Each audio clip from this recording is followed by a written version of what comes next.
Happy Taco Tuesday, December 5th, 2023. Time for after work before it gets totally dark out here. Woo. We're talking about the Asante people and how they were in Ghana, the region, for some say 6,000 years. And let's talk about the resistance. The Asante had a well-established culture and system of chiefs and kings, which helped them resist British rule. Kumasi, the Asante capital, was well organized, and we talked about as far as how the following year the British took official control of the Gold Coast. After 1873, British troops fire on Asante soldiers in late 1873. So there was a lot of fighting regarding land and staking claims of who really should have been there residing in that land. And we know that that is usually the source of a lot of skirmishes, wars, battles. It's all about real estate. The British, however, had superior weapons. The firepower of the rifles and cannons was overwhelming. And I was saying that there's still a cannon, an original cannon, in front of the Elmina, people call it castle dungeons. And it was all about protecting their property, their land, the castle. And that was the place where they would house slaves. And that's where you see the door of no return, where slaves would be kept for months, awaiting to be shipped as cargo on the Atlantic Ocean to the Americas. Okay. The firepower, they had the rifles and cannons, were overwhelming. They conquered Kumasi and declared themselves victors. But they needed to find the Asante leaders so he could sign the peace treaty.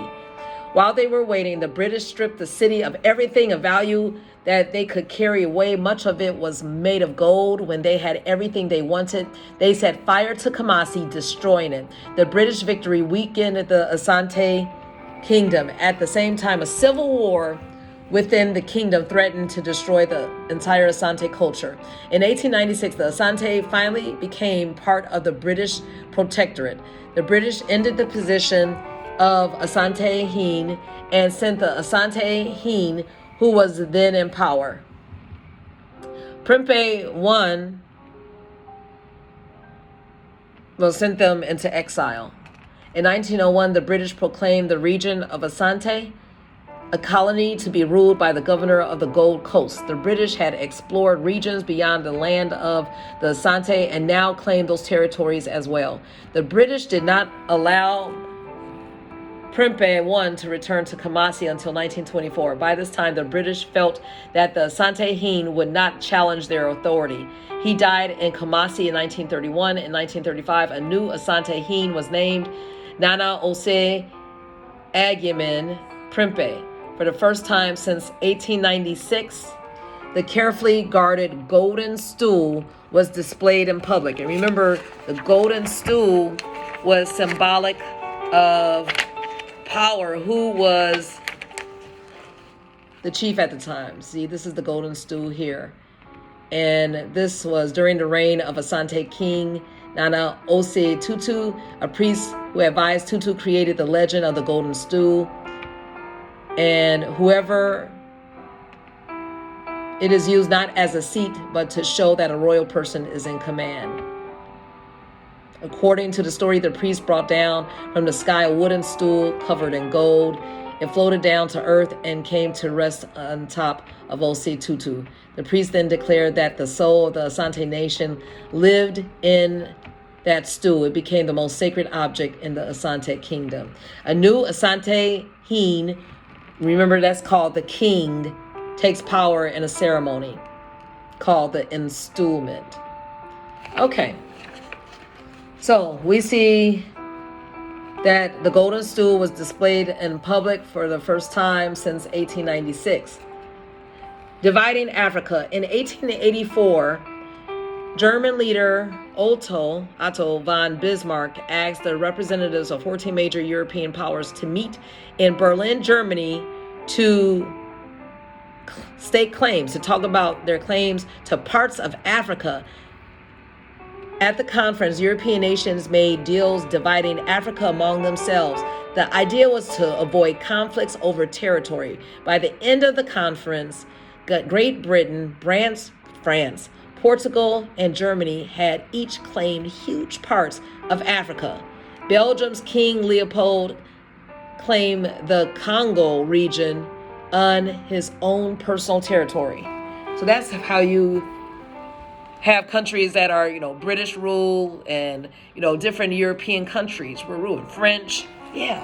So this happened back in the 1800s when they met together to stake claims. Okay, governing the colony. By now, the three territories of the Gold Coast, the coast itself, Asante, and the dry, sparsely populated northern territories were united under British rule as the Gold Coast. The British also ruled many other colonies in Africa.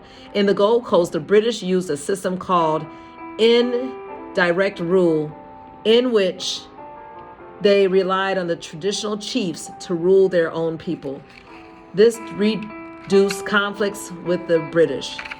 But by limiting the number of people who took part in making decisions about their own lives, they did not allow a political system to grow naturally.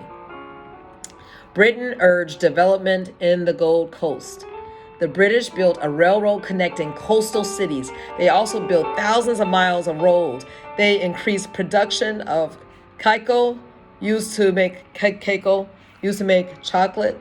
Cacao became a great source of income for the colony. Much economic progress was made under Frederick Gordon Guggisberg, governor of the Gold Coast from 1919 to 1927. He worked to provide clean water, sanitation, energy, and other services. During the early years of the colony, schooling was made widely available. Secondary schools and a teacher's training college opened. In 1948, University College began admitting students. And this is Prempeh I. He ruled the Asante from 1888 to 1896, 12 years. When the British captured him, they soon forced him to leave the country. So as these changes were taking place, the people of the Gold Coast began to think of themselves as members of distinct nations, but not the kinds of nations designed by the Europeans. People in Africa wanted to direct their own destinies. During the 1930s and 1940s, Great Britain ruled both the Gold Coast and India. During World War II, the British urged the Africans and their colonies to help them fight in Asia. There, African soldiers met Indian soldiers who were fighting on the side of the British. The Indians were also struggling for their own independence. The Africans began to wonder why they were fighting for Britain instead of for themselves. In 1947, India gained its independence, and the British could see that they were going to have to start a process leading to independence for the Gold Coast too. The path of independence. When the soldiers returned to the Gold Coast, they began fighting for their independence in a movement led by Kwame Nkrumah. I have a lot of mugs.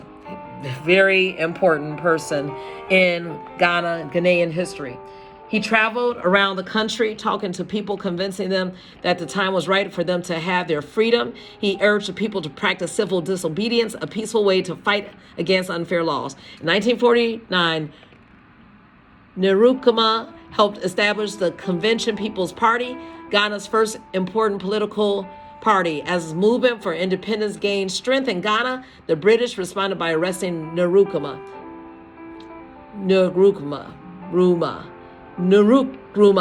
While Nkrumah was in prison, Kamala Girdima, vice chairman of the CPP, took his place at rallies. He carried around a full-size photograph of